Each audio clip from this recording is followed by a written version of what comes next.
Bismillahirrahmanirrahim. Assalamualaikum warahmatullahi wabarakatuh. Alhamdulillah, wassalatu wassalamu ala rasulillah wa ala alihi wa sahbihi wa sallama tasliman katsira, amma ba'd. Puji dan syukur senantiasa kita panjatkan kehadirat Allah Jalla wa Ala yang telah berfirman, wa in ta'uddu ni'matallahi la tuhsuha innal insana lazalumun kaffar. Dan kalaulah kalian ingin menghitung-hitung akan nikmat Allah Jalla wa Ala atas kalian, la tuhsuha, niscaya kalian tidak akan mampu menghitungnya.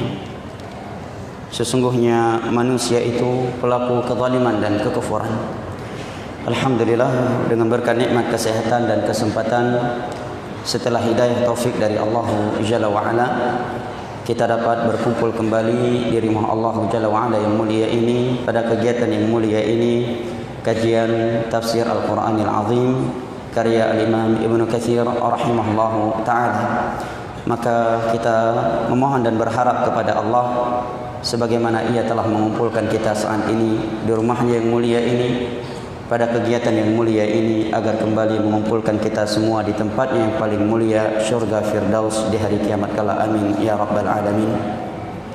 Jamaah yang dimuliakan Allah rahimani wa rahimakumullah, biasanya kajian rutin kita dalam mengkaji kitab tafsir Al-Quranil Azim karya Al-Imam Ibnu Katsir rahimahullah ta'ala, dan kita masih pada tafsir surat Al-Baqarah pada uraian Al-Imam Ibnu Katsir terkait firman Allah, alladzina yuqimuna as-salah wa mimma razaqnahum yunfiqun. Tetapi pada malam yang berbahagia ini, karena ada permintaan dari pihak keamanan dan juga karena dekatnya kita dengan hari-hari Pilpres, maka ada permintaan dan himbauan dari pemerintah kita, dari Polda, untuk menyampaikan pesan-pesan kedamaian, pesan-pesan yang dengannya nikmat keamanan akan terjaga di tengah-tengah umat manusia ini.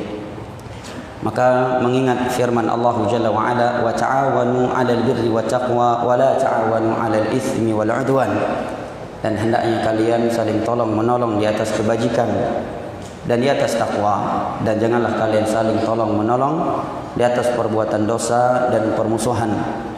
Dan Allah Jalla wa Ala telah berfirman, wa dzakir fa inna dzikra tanfa'ul mu'minin, dan berilah peringatan, sesungguhnya peringatan itu amat bermanfaat bagi orang-orang yang beriman. Walaupun tentunya saya kira hal-hal yang dengannya akan terjaga nikmat keamanan dan kedamaian itu hal yang telah diketahui oleh kebanyakan kita, namun tidak ada salahnya kita saling mengingatkan antara satu sama yang lain hal-hal tersebut yang kita telah mengetahuinya, karena Allah telah berfirman, wa dzakir fa inna dzikra tanfa'ul mu'minin, dan berilah peringatan. Wa dzakir, kata ulama tafsir, ya ini karir, ulang-ulangilah peringatan kebaikan, karena itu amat bermanfaat bagi orang-orang yang beriman.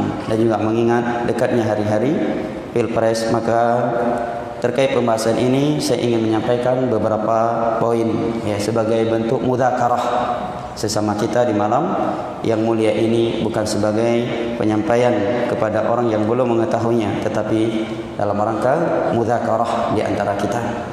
Yang pertama, hendaknya kita selalu bersyukur kepada Allah Jalla wa Ala atas nikmat keamanan, kedamaian, sehingga kita bisa beribadah kepada Allah, berinteraksi dengan dunia kita dengan nyaman dan tentram. Dan nikmat keamanan, nikmat kedamaian tidak kalah besarnya dengan nikmat makanan dan minuman. Allah telah membarengkan nikmat keamanan dengan nikmat makanan dan minuman di dalam Al-Quranul Karim, di dalam sebuah surat yang saya kira setiap muslim menghafalnya, itu li'ilafi Quraisy ilafim rihlata syita'i was-sayf. Di tengah-tengah ayat setelah Allah memerintahkan kita untuk beribadah kepadanya, Allah menyatakan alladzi at'amahum min ju'in wa amanahum min khauf. Dialah zat yang telah memberikan kepada mereka nikmat makanan dan minuman, dan dialah yang telah, sebagaimana ialah yang telah memberikan kepada mereka nikmat keamanan. dari rasa takut. Seorang yang memiliki dunia, makanan dan minuman, tetapi dia tidak memiliki keamanan, tentu dia tidak akan bisa menikmati nikmat makanan dan minuman tersebut. Oleh karenanya di dalam ayat ini Allah membarengkan nikmat keamanan dengan nikmat makanan dan minuman. Karena nikmat keamanan tidak kalah besarnya dengan nikmat kedamaian, nikmat makanan dan minuman. Di dalam sebuah hadis yang diriwayatkan oleh Al-Imam Tirmidzi, Nabi sallallahu alaihi wasallam bersabda, "Man asbaha mu'minan fi sirbihi wa mu'afan fi jasadihi wa 'indahu qut yawmihi fa ka'annama hizat lahu ad-dunya bihadafiriha."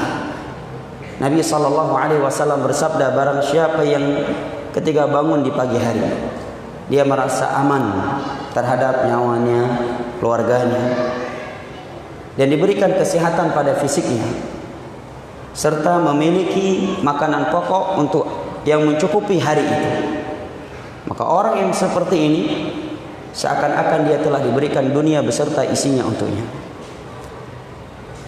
Siapa itu? Orang yang padanya ada tiga hal kata Nabi tadi. Yang pertama, dia merasa aman terhadap dirinya, keluarganya, karena negara damai, aman. Dia tidak mengkhawatirkan ada peluru nyasar ketika pergi ke masjid. Dia tidak khawatir terhadap peluru nyasar ketika pergi ke sawah. Dia tidak khawatir adanya perampok, adanya begal dan seterusnya, karena negara berada dalam keamanan.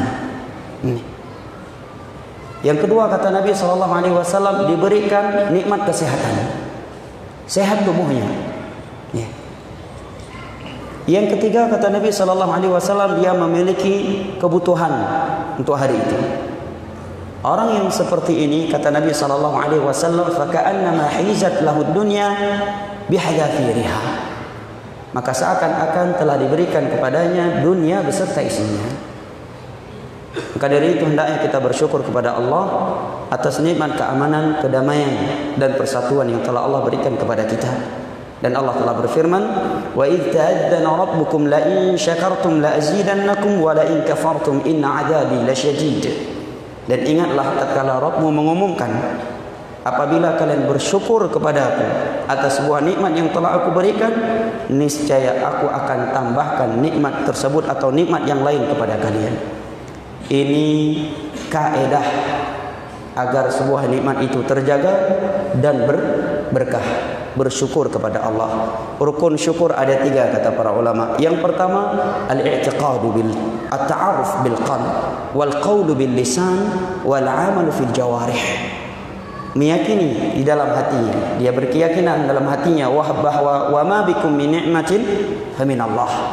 Al-qawlu bil lisan, dia ucapkan dengan mulutnya alhamdulillah wa syukrulillah, sebagaimana firman Allah dalam surat Al-A'raf, fadhkuru ala Allahi la'allakum tuflihun. Sebut-sebutlah oleh kalian akan nikmat Allah yang telah Allah berikan kepada kalian agar kalian bahagia, agar kalian sukses.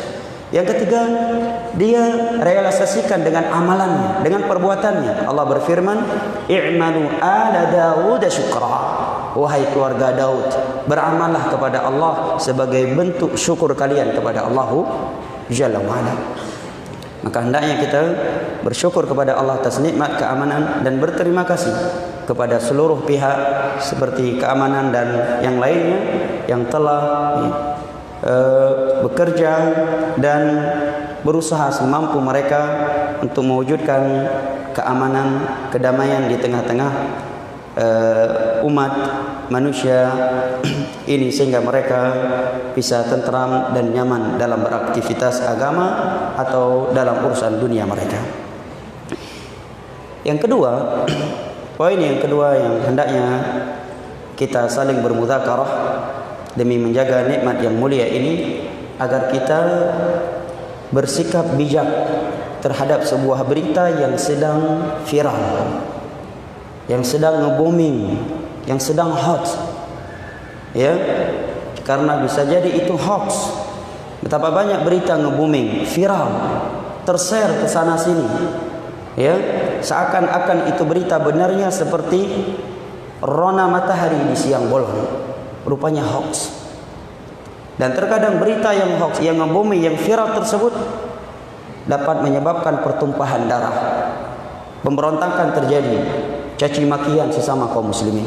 Saya akan uraikan beberapa kejadian besar yang menyebabkan pertumpahan darah, pertikaian, peperangan di tengah-tengah kaum muslimin dalam sepanjang sejarah Islam dikarenakan berita yang hoax yang telah tersebar viral di tengah-tengah kaum muslimin. Yang pertama, jika kita membuka surat Al-Hujurat di dalam Al-Quranul Karim, jika saya tidak salah ingat juz 26, akan kita dapatkan firman Allah, ya ayyuhalladzina amanu in ja'akum fasiqun binaba'in fatabayyanu an tusibu qauman bijahalatin fatusbihu ala ma fa'altum nadimin. Kata Allah, wahai orang-orang yang beriman, apabila datang seorang yang fasik membawa sebuah berita, maka cross check terlebih dahulu itu berita.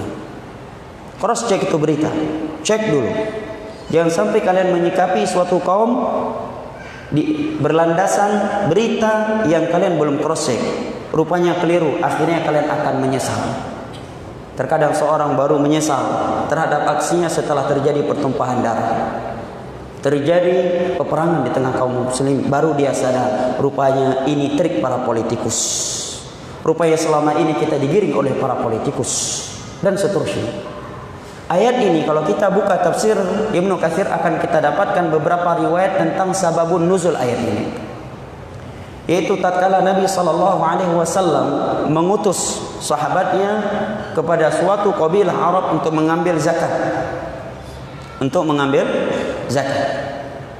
Begitu sahabat ini sampai di kampung tersebut, maka seluruh masyarakat kampung tersebut keluar dari rumah-rumah mereka.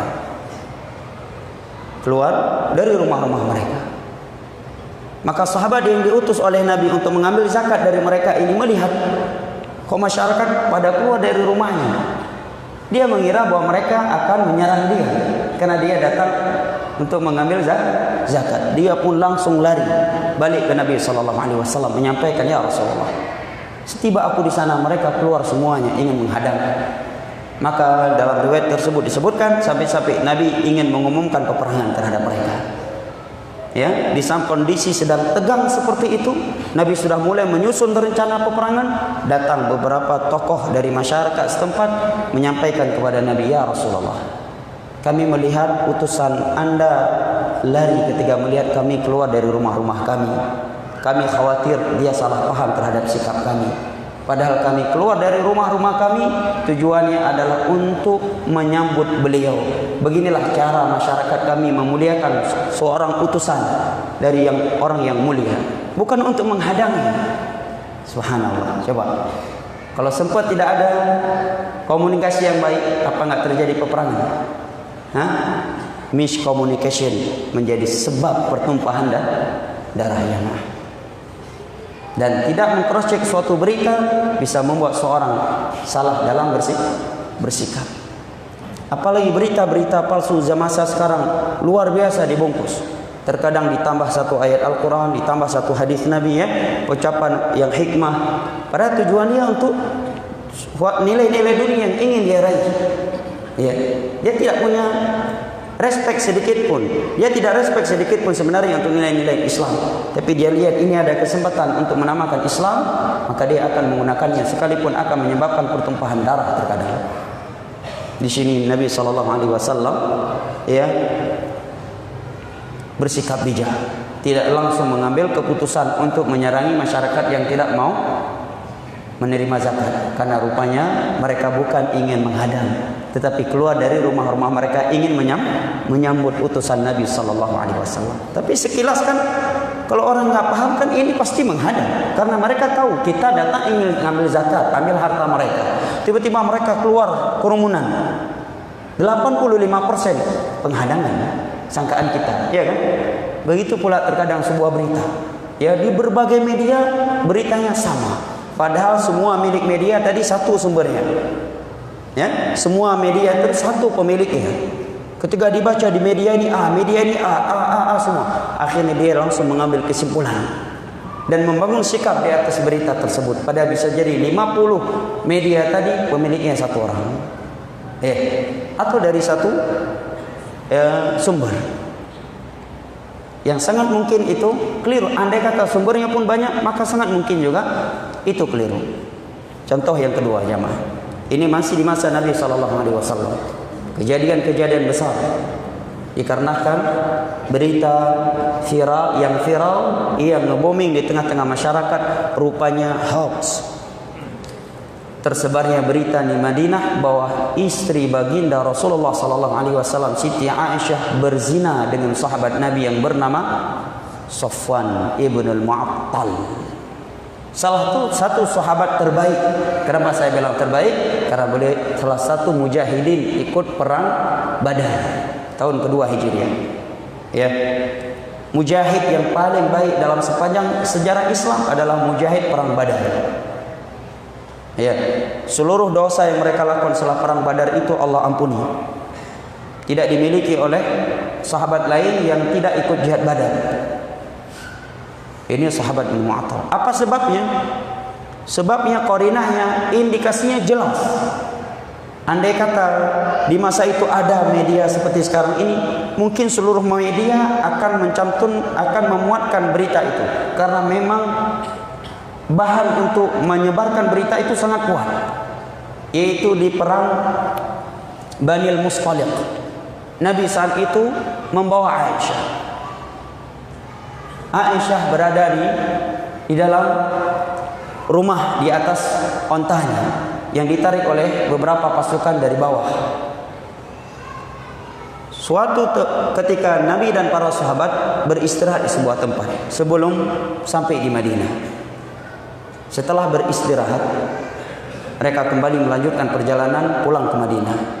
Rupanya Aisyah belum naik ke rumah kecil di atas ontanya.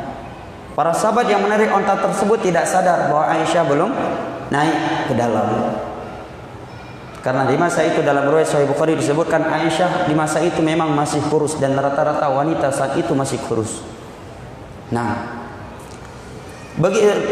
begitu Aisyah datang melihat Nabi dan para sahabat seluruhnya sudah pergi, beliau tertinggal karena mencari kalungnya yang hilang, jatuh hilang. Maka beliau pun menangis dan berteduh di bawah sebatang pohon.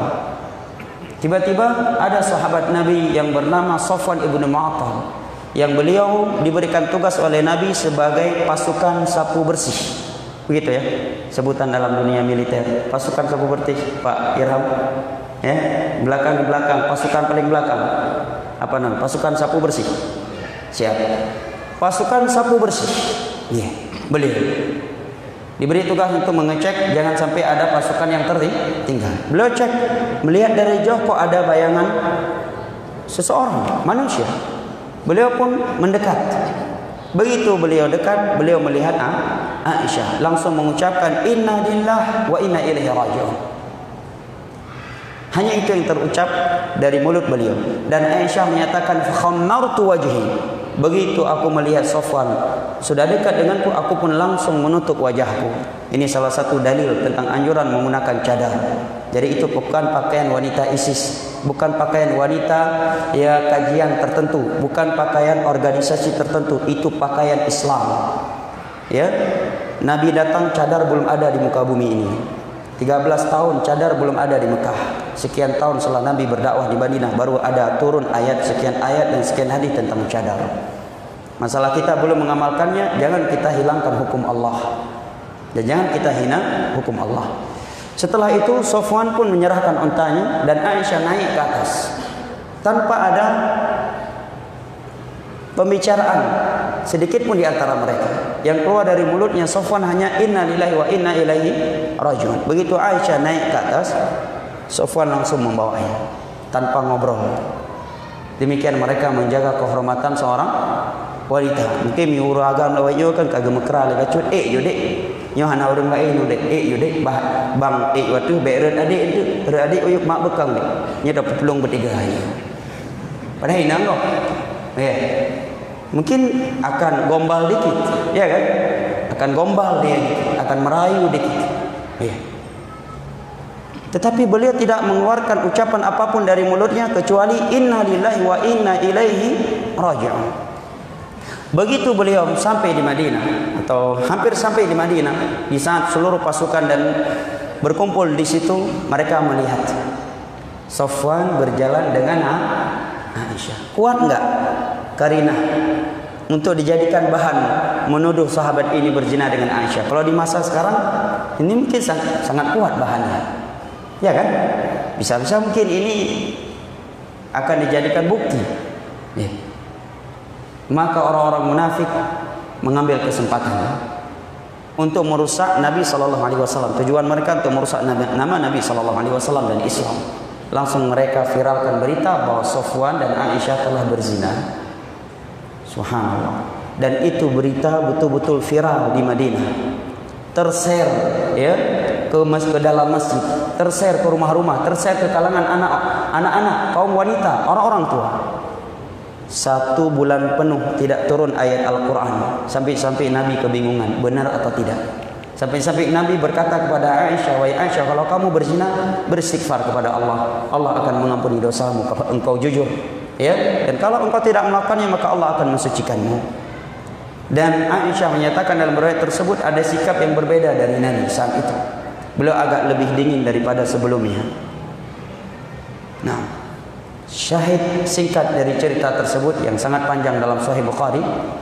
Ini berita viral, rupanya tidak benar. Kapan diketahui tidak benar jamaah? Setelah turun 10 ayat dari surat An-Nur, dari mulai firman Allah, innal ladzina ja'u bil ifki usbatun minkum la tahsabu syarran lakum, 10 ayat sampai seterusnya.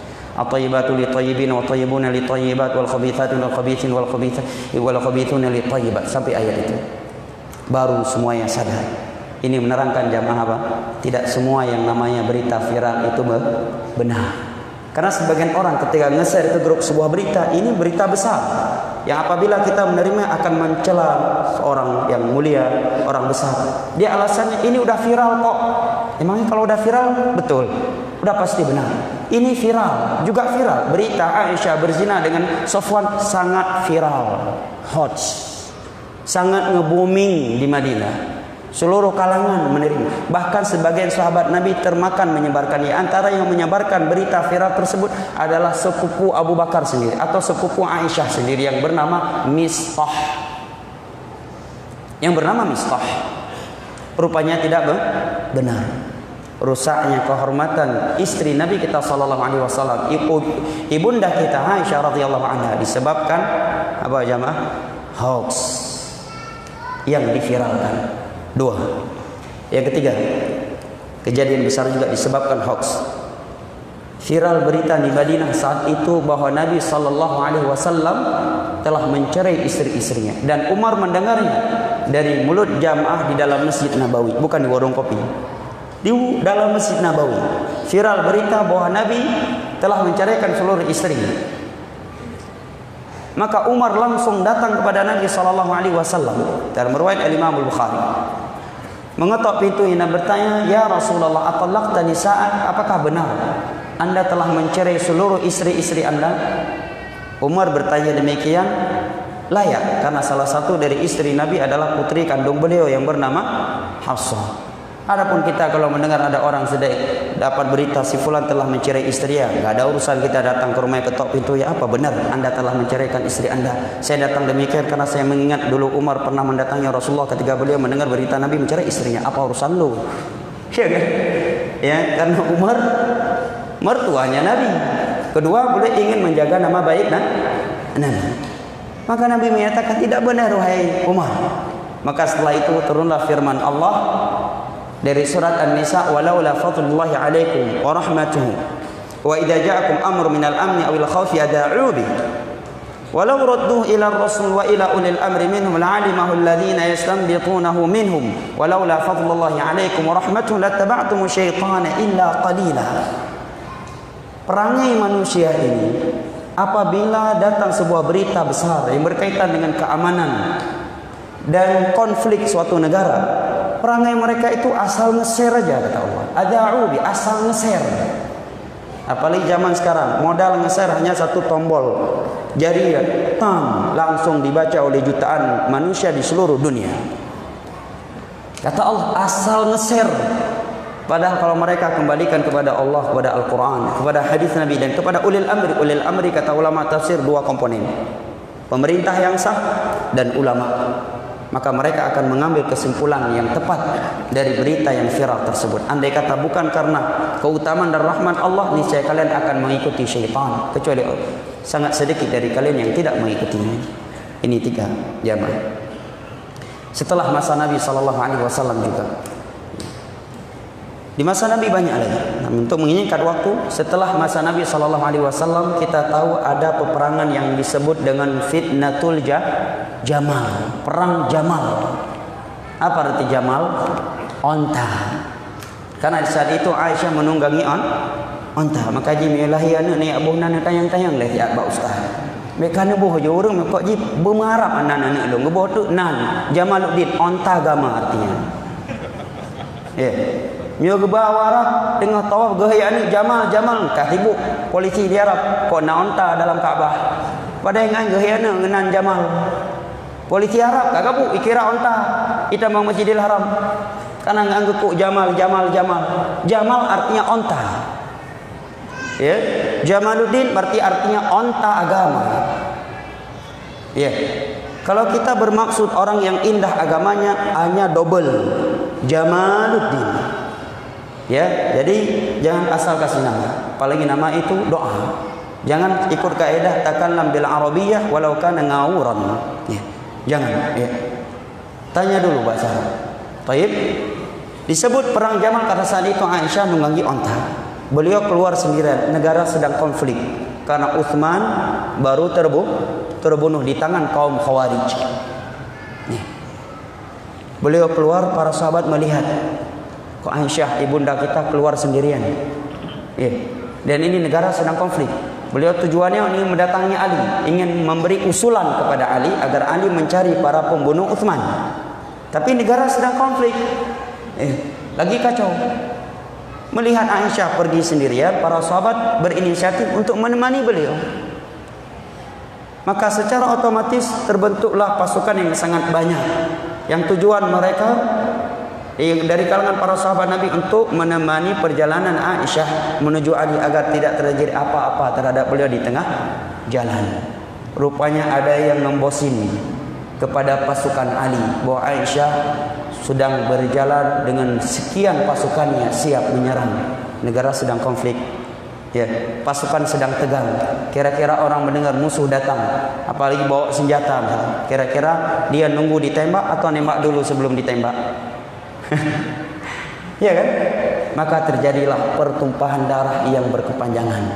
Meninggalnya sahabat Talhah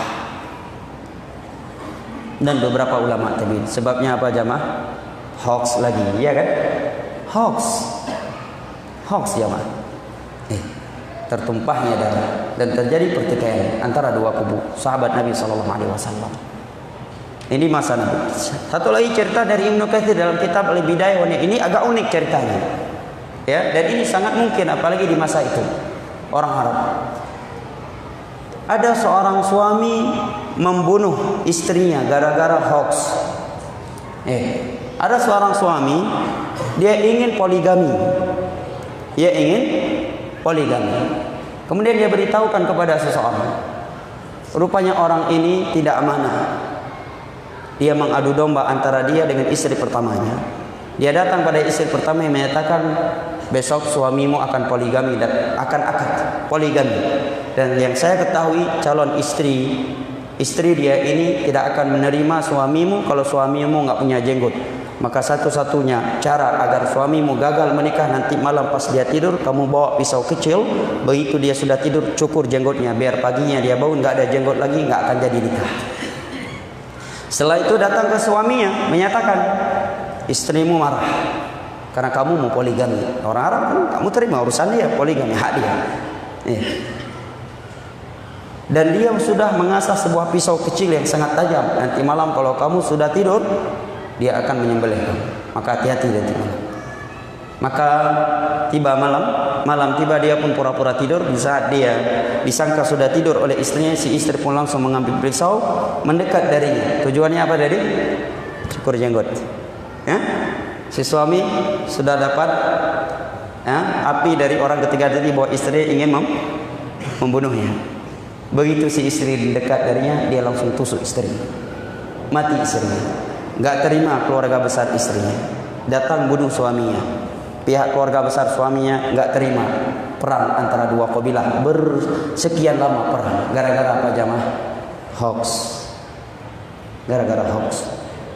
Subhanallah.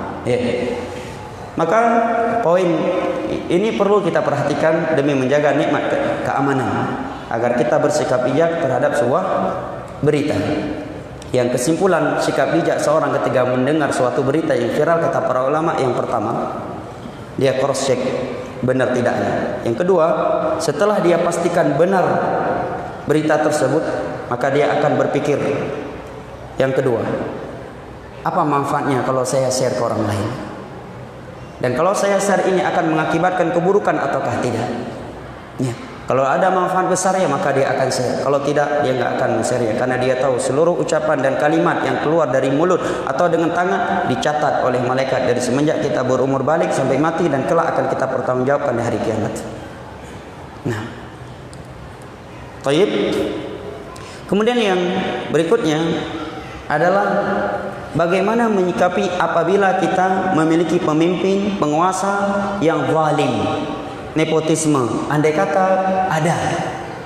Ini poin ini, apabila tidak diberikan bimbingan sesuai dengan Al-Quran dan hadis dengan pemahaman para sahabat Nabi, akan menyebabkan pertumpahan darah. Karena kita melihat manusia, pendapat manusia dalam menyikapi penguasa yang zalim, nepotisme beraneka ragam. Ada orang berpendapat berontak aja, lengserkan, ya kan? Ada orang yang berpendapat kita bunuh karakternya di medsos. Ada yang berpendapat kita nasihati dia melalui mimbar-mimbar Jumat. Ada yang berpendapat kita nasihati dia empat mata, kita kirim surat atas nama pribadi kita ke kantor dia, kita doakan agar dia dapat hidayah. Maka apa yang benar dari sekian pendapat tersebut? Jawabannya tentu kita adalah umat beragama. Agama kita adalah Islam. Dasar Islam Al-Quran, hadis. Cabang dari itu adalah ijma' dan qiyas yang sahih. Ya, rujukan kita dalam memahami Al-Quran dan hadis adalah mereka para sahabat Nabi, para tabi'in, tabi'ut tabi'in yang telah direkomendasikan oleh Rasulullah SAW. Apabila kita yakin bahwa Islam adalah agama yang sempurna, maka tentu ini sudah dibahas dalam Islam. Bagaimana cara kita menyikapi penguasa yang zalim. Apabila masalah kucing saja diatur dalam Islam, Nabi menyebutkan ada wanita yang dibakar dalam neraka karena tidak becus ngurus seekor kucing. Nabi telah memberikan bimbingan, kita keluar masuk WC, kalau buang hajat nggak boleh menghadap Ka'bah, nggak boleh membelakangi Ka'bah. Diatur dalam Islam. Maka kalau kita buka seluruh kitab hadis, Sahih Bukhari, Sahih Muslim, Sunan Abi Daud, Sunan Ibnu Majah, seluruh kitab hadis tanpa terkecuali, akan kita dapatkan sekian hadis Nabi yang memberikan bimbingan kepada kita bagaimana cara menyikapi penguasa yang zalim, yang nepotisme. Bahkan hadis-hadis Nabi yang menerangkan, yang memberikan bimbingan kepada kita bagaimana kita menyikapi penguasa yang zalim, tidak kalah banyaknya dengan hadis-hadis riba, tidak kalah banyaknya dengan hadis-hadis khamar, tidak kalah banyaknya dengan hadis-hadis zina. Bahkan kalau dikatakan dia lebih hadis seputar penguasa yang zalim itu lebih banyak, itu tidak salah. Maka saya ingin membacakan beberapa hadis Nabi SAW berikut ini, karena saya melihat di lapangan atau di medan dakwah, bahkan mungkin semua jamaah juga melihat, kita melihat orang yang menyeru berdakwah beraneka ragam pendapatnya dalam menyikapi penguasa yang zalim dan nepotisme, ya kan? Semuanya punya pendapat sendiri. Suatu golongan punya pendapat yang berbeda dengan golongan yang lainnya. Dan kita umat Islam, Allah telah memberikan kaidah dalam Al-Quran, fa in tanaza'tum fi syai'in farudduhu ila Allah war Rasul in kuntum tu'minuna billahi wal yawmil akhir dzalika khairun wa ahsanu ta'wila. Apabila kalian berselisih dalam sebuah perkara, maka kembalikan kepada Al-Quran, kembalikan ke hadis-hadis Nabi. Jika kalian adalah orang-orang yang beriman kepada Allah dan hari akhir, itu merupakan solusi dan jalan keluar terbaik. Karena kalau saya berpendapat A dengan alasan menurut ustaz saya demikian, orang lain juga bisa bilang menurut ustaz saya B. Orang lain juga berhak berkata menurut ustaz saya C. Semua orang berhak, ya kan? Partai ini berkata A, partai lain juga punya hak. Enggak, menurut kami B. Partai lain berkata menurut kami C. Enggak akan pernah bersatu. Tidak ada titik temunya. Tetapi kalau sudah Al-Quran yang berkata, siapa yang berani menyatakan pendapat saya lebih baik daripada Al-Quran, bisa batal Islamnya. Siapa yang berani menolak Al-Quran dan hadis dan berani menyatakan Al-Quran dan hadis tidak benar? Ya, kalau kita buka seluruh kitab-kitab hadis dan seluruh kitab pembahasan akidah, seluruh ulama Islam dari semenjak para sahabat, para tabi'in, tabi'ut tabi'in, dinukilkan oleh Imam Al-Lalikai dalam kitab Syarah I'tiqad Aqidah Ahlussunnah wal Jamaah, Al-Imam At-Tahawi dalam Aqidah At-Tahawi, Imam Ahmad dalam kitabnya Ushulus Sunnah, Al-Imam Al-Muzani dalam kitabnya As-Sunnah, Al-Imam Al-Ajuri dalam kitabnya Asy-Syari'ah, Al-Imam Al-Barbahari dalam kitabnya Syarh Sunnah, prinsip-prinsip agama. Semua mereka menukilkan kesepakatan seluruh ulama Islam, kita wajib bersabar di bawah penguasa yang zalim, tidak boleh memberontak kepadanya, tidak boleh mencaci makinya, tidak boleh menasihatinya secara terang-terangan, tetapi dia dinasihati dengan kelemah lembutan, dengan etis, dengan etika. Dia didoakan agar dapat hidayah, ya, dan diberikan nasihat secara diam-diam. Itu semua yang berdasarkan ayat Al-Quran dan hadis-hadis Nabi SAW. Di antara ayat Al-Quran adalah firman Allah dalam surat An-Nisa, ya ayyuhalladzina amanu athi'ullaha wa athi'ur rasul wa ulil amri minkum. Wahai orang-orang yang beriman, taatilah Allah, taatilah Rasul dan para penguasa, ulama dan ulama di antara kalian. Berikut ini beberapa hadis. Di antara hadis Nabi adalah riwayat Al-Imam Al-Bukhari dan Muslim dari Abdullah bin Umar radhiyallahu anhuma. Riwayat Al-Imam Al-Bukhari dan Muslim, Nabi bersabda, "Alal mar'i al-muslim as-sam'u wat ta'ah fima ahabba wa kariha illa yu'mar bi ma'siyatin fa idza amara bi ma'siyatin fala sam'a wa la ta'ah." Wajib kalian taat kepada pemimpin kalian.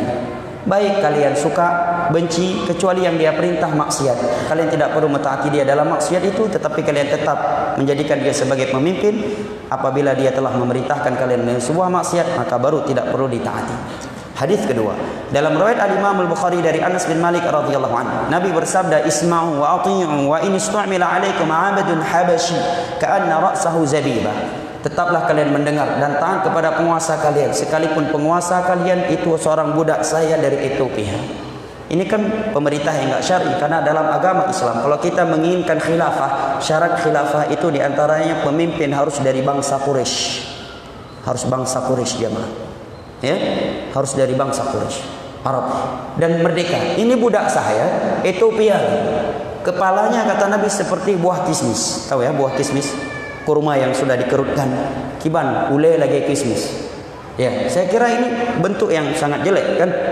Saya kira bukti yang konkret ini adalah bentuk yang jelek. Seorang wanita yang sebelumnya minta tolong carikan untuk saya Ustaz seorang suami, saya enggak perlu postur tubuhnya, yang penting soleh saja. Begitu diberikan seorang lelaki yang kepalanya seperti buah kismis, pasti dia beralasan, "Mau Ustaz, saya harus kuliah dulu, belum boleh nikah." Ya, karena calonnya kepalanya seperti buah kismis. Ini kan perumpamaan yang sangat baik. Kata Nabi, andai kepala dia budak, sahaya. Kepalanya seperti buah kismis, taati kalau dia sudah jadi pemimpin, jadi penguasa. Apalagi jangan sampai gara-gara dasi yang kurang pas warnanya, atau bahasa Indonesianya kurang pas, atau apalah, kita mencaci makinya. Ini budak Ethiopia, kepalanya seperti buah kismis. Dalil berikutnya, Nabi SAW bersabda, "Yakunu ba'di a'immatun la yahtaduna bi hudai wa la yastannuna bi sunnati wa sayaqumu fi rijalun qulubu syayatin fi juthmani ins." Akan datang setelahku nanti pemimpin-pemimpin yang tidak mau mengambil petunjukku, tidak mau mengikuti jalanku, dan di tengah-tengah mereka dalam riwayat yang lain, mereka hatinya seperti hati setan, tubuhnya aja manusia. Berarti kiban jahat. Ya kan? Hatinya hati setan katanya. Para sahabat mendengar, "Ya Rasulullah, fala nunabidhum bisuyufina." Bolehkah kami penggal dengan pedang kami? Kata Nabi, tidak boleh. "Ma aqamu fikum as-shalah. Isma'u wa athi'u wa in darabu dhahrak wa akhadhu mal."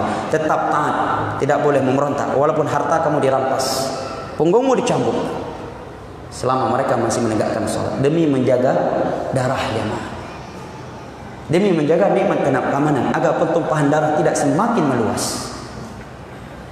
Sangat bijak bimbingan Nabi SAW. Ini hadis riwayat Imam Muslim dari Hudzaifah radhiyallahu anhu. Juga dalam riwayat Bukhari dan Muslim dari Abdullah bin Mas'ud, Nabi menyatakan innaha satakunu ba'di atharatun wa umurun tunkirunha. Setelahku nanti akan ada pemimpin-pemimpin yang nepotisme. Pasti nepotisme, bukan sekedar hoax. Bukan sekedar hoax, pasti dia nepotisme kata Nabi. Dan dia banyak melakukan kemungkaran. Para sahabat bertanya, ya Rasulullah, apa yang harus kami lakukan? Kalau kami punya pemimpin nepotisme, banyak melakukan kemungkaran. Kata Nabi, tu'adduna al-haqqa alladziina 'alaikum. Tetap hak mereka kalian berikan, apa yang mereka minta. Tetap taat, tidak boleh memberontak. Wa tas'alullaha alladzi lakum. Minta kepada Allah hak kalian yang tidak diberikan. BBM naik, andai kata itu hak kita, iya, minta sama Allah. Ini perintahnya. Dalam riwayat Abdullah bin ucapan sahabat riwayat Abdullah bin Abbas, Nabi menyatakan falyasbir, hendaknya bersabar.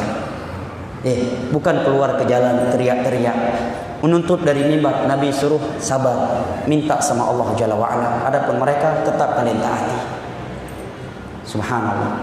Pertanyaannya jamaah, apakah kita sebaik Nabi Musa alaihissalam? Demi Allah tidak. Apakah pemimpin kita di Indonesia di sepanjang sejarah Indonesia lebih jahat daripada Fir'aun? Demi Allah tidak. Ya kan? Apa yang Allah katakan kepada Musa dan Harun? Faqula lahu qawlan layyinan la'allahu yatadhakkaru aw yakhsha. Musa, Harun, berangkat kamu bertemu dengan Fir'aun. Ucapkan kepada dia nasihat yang lembut, kata-kata yang hikmah. Suruh datangi, bukan dari jauh berteriak. Suruh datangi, temui langsung Fir'aun. Temui langsung Fir'aun. Ucapkan pada ucapan yang lembut, yang hikmah, agar dia mau mengingat dan mau takut kepada Allah Jalla wa'ala. Itu cara Islam dalam beri nasihat. Yang terakhir, hadis yang terakhir, Nabi kata Nabi SAW, man kana indahu nasihat di sultan fala yubdiha al-alaniyah. Barang siapa yang ingin memberi nasihat kepada seorang pemimpin, jangan dia sampaikan secara terang-terangan di media, di atas mimbar Jumat. Falyakhudh biyad wal yakhlu bih, hendaknya dia pegang tangannya. Dia berdoa, dia beri nasihat. Kalau diterima, kalau tidak, dia telah menyampaikan kewajiban yang Allah wajibkan di atasnya, atas punggungnya. Ini bimbingan Islam sangat bijaksana. Andai kata ini kita terapkan jamaah, dan kita berdoa kepada Allah, Allah akan memberikan apa yang Allah janjikan kepada kita. Allah menyatakan wa in tasbiru wa tattaqu la yadhurukum kaiduhum syai'a. Apabila kalian tetap bersabar dan tetap bertakwa kepada Allah, niscaya tidak ada satupun manusia yang bisa mendatangkan mara bahaya untuk kalian. Dan banyak lagi poin-poin penting dalam hal ini. Namun apa yang telah kita sebutkan di malam hari ini, saya kira dapat sedikit memberikan pencerahan sebagai mudzakarah di antara kita. Lebih dan kurangnya Tuhan mohon maaf. Wabillahi taufiq wal hidayah. Wassallallahu ala nabiyyina Muhammad wa ala alihi wa sahbihi wa sallam. Wa akhiru da'wana alhamdulillahi rabbil alamin. Wassalamu alaikum warahmatullahi wabarakatuh.